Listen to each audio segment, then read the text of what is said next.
Bonjour à tous et bienvenue dans les vidéos Dialogue Insight. Le sujet de cette capsule portera sur les règles d'injection, communément appelées les UTM. Donc vous allez retrouver ce menu dans la section de gauche sous Configuration et sur le bouton Messages. À partir de cette section, vous aurez les règles d'injection qui se trouvent juste ici. Vous pourriez à partir de ce menu créer une règle si vous voulez en ajouter une supplémentaire, sinon on a déjà Google Analytics qui existe ici par défaut qu'on pourrait venir éditer. Vous pourriez par exemple ici venir changer le nom de la règle, venir choisir quel type de communication sera affecté par vos UTM. Par défaut veut dire pour tous les messages et vous pourriez aussi décider de l'appliquer automatiquement dans vos messages. Au niveau du type, on devra choisir message version 2. Par la suite, vous pourriez aussi choisir quelles sont les URL qui seront affectées par vos règles d'injection ou vos UTM. Par exemple, ici, vous pourriez insérer les pages de votre site web. Si jamais vous laissez par défaut seulement l'étoile ici, ça affectera tous les URL qui seront dans vos messages. Par la suite, vous venez définir quels seront les paramètres qui seront ajoutés aux URL de vos messages.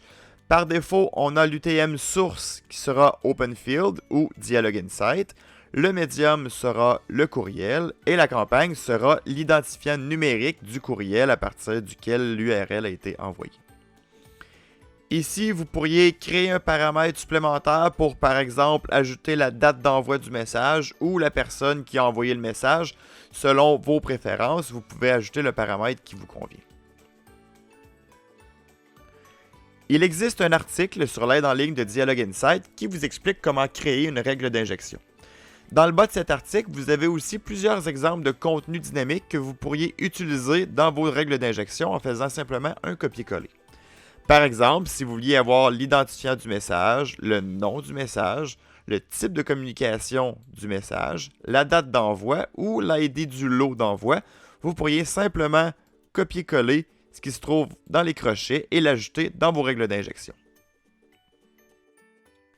On va venir se faire un exemple en créant un paramètre pour obtenir la date d'envoi du message. Donc je vais cliquer sur Créer un paramètre. On va lui donner un nom, par exemple UTM date. Ici, vous pouvez, si vous voulez, copier-coller le nom et le paramètre, ça va fonctionner aussi. Donc UTM date encore une fois. Pour le paramètre, vous pouvez aussi choisir quel type de communication sera affecté par celui-ci. Vous pouvez le cacher si jamais il est vide. Vous pouvez aussi remplacer la valeur si le paramètre est déjà présent dans le lien.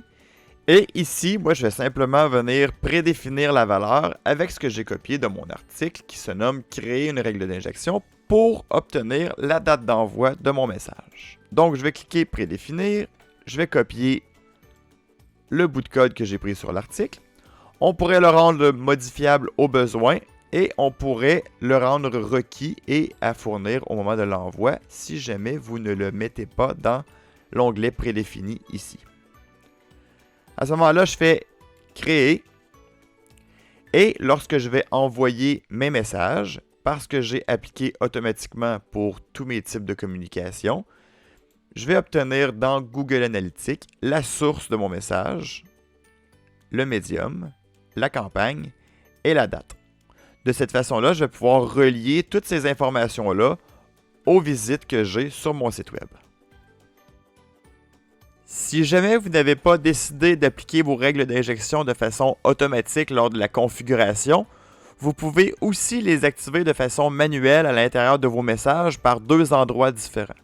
Soit dans l'édition, complètement en bas, vous pourriez cocher règles d'injection, ou simplement dans les options supplémentaires en haut à droite. Lorsque vous cliquez sur ça, on a une section qui s'appelle Statistiques de clic. Et encore ici, vous pourriez venir activer les règles d'injection pour Google Analytics. Lorsque vous cliquez dessus, on vous demande de confirmer et si jamais vous aviez donné la possibilité de pouvoir les modifier lors de l'envoi, vous pourriez venir remplacer la valeur qui se trouve ici et faire sauvegarder. De cette façon-là, les règles vont s'ajouter à chacun des liens de votre message.